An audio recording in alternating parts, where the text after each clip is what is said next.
Hey guys, welcome back to my channel. Today I am celebrating 4,000 subscribers and I am so excited. So I thought to celebrate this, I would do the TMI tag. My friend Cheryl from Not Stop Paris tagged me in it and I haven't got around to doing it yet, so I thought it would be a fun one for this. I think for 5,000 I might do a Q&A if anyone would send me cues. The thing with Q&As is they're kind of scary because you're like, what if no one asks anything? So I think I'll probably do that for 5,000 and just hope that you guys send me stuff. I'll put it all out on social media when I'm collecting questions. But yeah, so the TMI tag today, it's super long, so I'm gonna do it as fast as I can. Let's go. I am wearing a crazy petrol blue boiler suit, which everyone except me hates, and super warm Scandinavian slippers because I'm currently in Santiago, Chile, and it is freezing. I can't wait to get back to the nice warm UK, which I never thought I would say. Obviously, yes, I'm getting married next year. My fiance and I have been together since we were 15, so all my breakups before that were totally insignificant, but to me, very terrible, because when you're a teenager, heartbreak is real. So my breakups when I was like 10, 12, 13 were just like the most devastating things ever. 5'5" on a good day.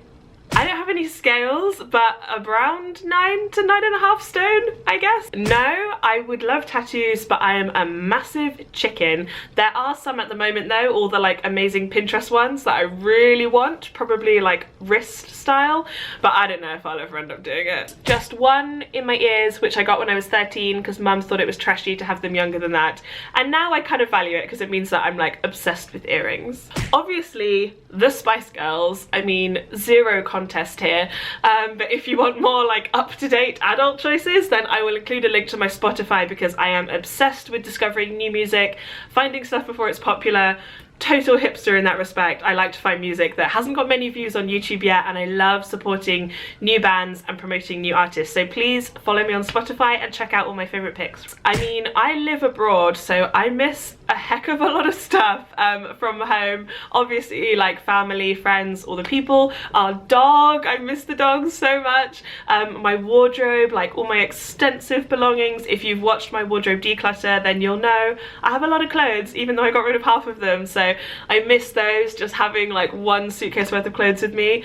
I miss the British charity shops. Apart from America, they are the best in the world. I love going thrifting when I get home, so there's a lot of stuff that I miss. 27. I am a Virgo and I don't believe in zodiacs, but I'm totally a Virgo. Whenever I read anything, like kind of organized, precise, leader, a bit over controlling, totally Virgo through and through. Has to be proactiveness, someone who is confident and just gets out there and does things, the kind of person who will be the first one to get up to go and take something, you know, at a buffet when things open. Just be the one who goes, be the one who like gets on with it. And when everyone's going to a club, I'm the one who's by the door of the house being like, okay, let's go, like let's do this now. I'm the one who's ordered the taxi, and that's the kind of thing I look for in a partner, is someone who is just go-getting, doing it now, like not lazy, hardworking, confident. And I think all that kind of stuff kind of summarizes itself in proactiveness. So I have two, one that's fun and one that's serious. The fun one is something that my mum actually gave me on a birthday card, which said, "You are a flamingo in a sea of pigeons." And I was like, yes, that's amazing. I want to be like the crazy flamingo that stands out from all the grey. And then the slightly more serious one is actually a quote from Liz Loppy, who you might remember from the JCB song. They're kind of an obscure band. And it is breathing out joy after breathing in pain. And I love that idea of like going around and making things better and kind of being a like wave of joy when people are having a hard time. I'm not great at like kind of the therapy side of friendship where you're like really listening and understanding, but what I am good at is just coming in like a storm of sunshine and kind of being high energy and picking everybody up. So I really want to be that kind of person who is breathing out joy after breathing in pain. Has to be Reese Witherspoon, mostly because of Legally Blonde, which is the best movie ever made, no doubt about it. You can probably guess from that previous one, is pink. I normally go outside, normally alone, like to the beach, or I'll put in a podcast or obviously some music, and I would like just walk around. I'm not actually super outdoorsy, like I don't love hiking, but somehow when I'm sad I just want to be out in the fresh air and like get a fresh perspective, even just walk around town, kind of in and out of shops. Definitely to the beach always makes me feel better. Something outside where I can just kind of like almost meditate, like just look out at some kind of peaceful, like awesome wonder, and it just makes all your world problems seem so much smaller. I really love the beach for that, especially. Probably like 10 minutes. I'm not big into showering. If dry shampoo was good enough, I would never shower. I find it a massive waste of time. I know some people love it, but I just can't be bothered. I just like wash my hair as fast as possible. I do one shampoo, I don't condition, I just use like leave-in spray and oils and stuff. So my shower process is super fast, and I would like it to be faster. It takes me, well, it varies depending on how much time I have. I can get ready in 10 minutes if I've overslept, but on an average day, probably like 45 minutes if I'm showering and then blow drying my hair and then makeup, cleaning my teeth, having breakfast. I like to spend quite a long time in the morning, and makeup is important to me, so I normally spend quite a long time doing that compared to my super short shower. Oh, and of course choosing my outfit takes ages. That can take anything from 5 minutes to an hour depending on how many outfits I reject and how much of like a creative zone I'm in. Getting dressed can take a very long time. I haven't really as an adult, but obviously a lot with my little brother when I was a kid, and I always won because once he got big enough that he could win, we stopped fighting. I was like, you can't, I'm a girl. So I have had a lot of physical fights with him, but only when I was big enough to win. Has to be confidence, similar to the proactive one I said earlier. Someone who is kind of owning the room, very secure in themselves. I don't find insecurity attractiveness, or someone who is boastful or needing validation. Just someone who knows who they are, knows what they want from life. Smoking. Even if someone is smoking in the street, I will cross the road or I will walk faster to get in front of them. Cannot be doing with smoking in any situation ever. It was originally back when I was Pauper To Princess, to show off thrifted bargains and encourage other people to shop secondhand and buy ethical fashion, but since then I have recently changed to being Digital Nomad Girl. So it's all about being a nomad, living abroad, working online, and hopefully inspiring other people like you to do it as well, and give you honest, transparent advice on what it's really like, how much money you can really make, and kind of debunk all the scams and rumors out there. I talked about this in my 10 surprising facts about me, is people dying. That's probably never going to change because it's pretty scary when people you love die. Bound to be wedding videos. I cry a lot. I cry like multiple times a week, so for me it's not a particularly memorable experience, but watching people's wedding videos to choose a videographer, always cry. It's pretty self-explanatory. It's Digital Nomad Girl, I'm a digital nomad, and I am a girl.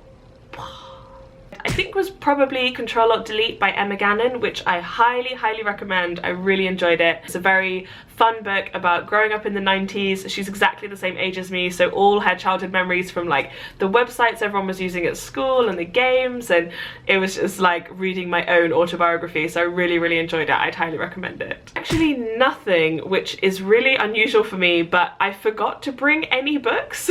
I always buy books in thrift shops before I leave and go abroad, and here all the books are in Spanish. You can get English ones, but they're very expensive, and I don't have a Kindle, so I can get books on my phone, but it's like a bit small. So at the moment I'm not reading anything, which I'm really sad about. I'm very excited to go back home and stock up again on books I can read. Silicon Valley, it's on right now, and it is super hilarious if you're in the startup scene. It's just the best show. I totally love it. Right, but we can offset a lot of that once we get a few customers and start a subscription revenue model. What? Revenue? No revenue. I'll call you back. What? Why would you go after revenue? Because to make money? No. If you show revenue, people will ask how much, and it will never be enough. The company that was the 100Xer, the 1000Xer becomes the 2X dog. But if you have no revenue, you can say you're pre-revenue. It's not about how much you earn, it's about what you're worth. And who's worth the most? Companies that lose money. Pinterest, Snapchat, no revenue. Amazon has lost money every fucking quarter for the last 20 fucking years, and that Bezos motherfucker is the king. The king. There's no revenue. No one wants to see revenue. Go. I just thought that mainly the goal of companies is to make money. Yeah, no. That's not how it works. I don't want to make a little bit of money every day. I want to make a fuck ton of money all at once. ROI.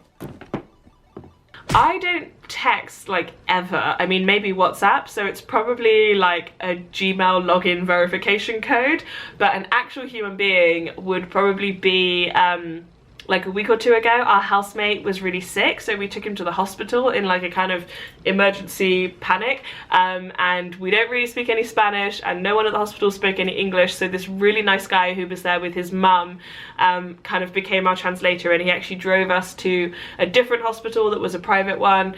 And yeah, he's probably the last guy I texted because I was just like, thank you so much, you're amazing. Probably chocolate.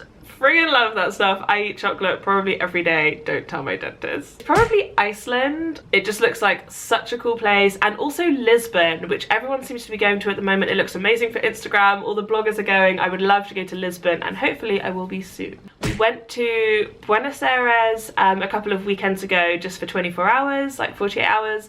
And before that we went to the Bolivian salt flats, which were unbelievable. I will include a link to my video of that. So good. Probably my favorite place I've ever been in the whole world. I didn't think I'd be saying that about Bolivia, but here I am. Probably here on YouTube, I guess. Hello, trolls. I play the piano, but not particularly well. I had lessons up until I was about like 14, I guess, so maybe like 5 or 6 years of lessons, so I can still play, but it takes me quite a long time to get back into it. Has to be my engagement ring. I don't have it with me now because we're in Chile, so I've just got one that Ed got me, actually the first like diamond he ever got me, I think, which was for like our 2-year anniversary and we were kind of 17, but yeah, my engagement ring has to be my favorite piece of jewelry because it's friggin' awesome. Bizarrely is probably powerlifting. Our housemate at the moment is like world famous for powerlifting, and so he has been making us a program, so we've been training in the gym, like lifting weights, so yeah, I guess powerlifting, which is kind of weird for me to say. And finally, who should answer these questions next? Anyone who wants to, but I would love to see it from some other YouTubers who are kind of nomads like me. So I'd love to see Dream in Autumn, Madeline Olivia, Zoe Ariel, all those kind of awesome, oh, and Travel Beans, I bet they would be hilarious.